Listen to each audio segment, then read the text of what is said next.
राजकारणामध्ये आणि सत्तेमध्ये राष्ट्रवादी काँग्रेस पक्ष आणि भारतीय जनता पक्ष सरकारमध्ये एकत्रपणे काम करतात.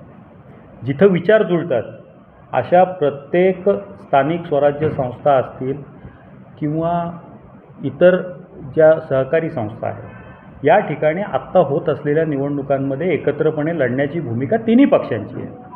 आता रायगडमधल्याच शिवसेनेला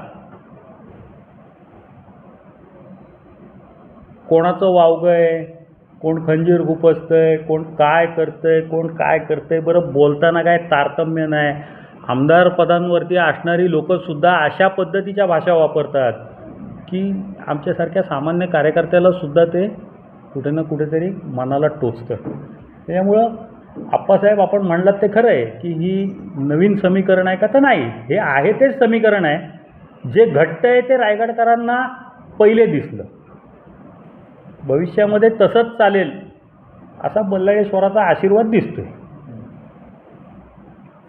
म्हटलं की आम्ही एक वेळ जिल्ह्यामधल्या स्थानिक स्वराज्य संस्थांच्या निवडणुकात भाजपबरोबर आघाडी करू, पण राष्ट्रवादीने आमच्या पाठीमध्ये खंजीर खुपसला आहे. खंजीर खुपसला आहे हे वारंवार बोलणं योग्य राहणार नाही.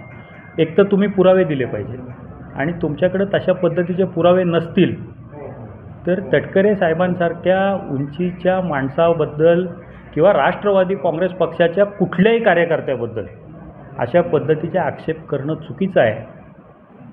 खंजीर खुपसला तर कधी खुपसला, कुठल्या निवडणुकीत खुपसला, ह्याचं स्पष्टीकरण कुठे ना कुठेतरी कधी ना कधीतरी आलं पाहिजे. बोलण्यासारखं काय खूप काही आहे. आम्ही कुणी बोलत नाही ह्याचा अर्थ असा नाही की सगळंच बरोबर आहे.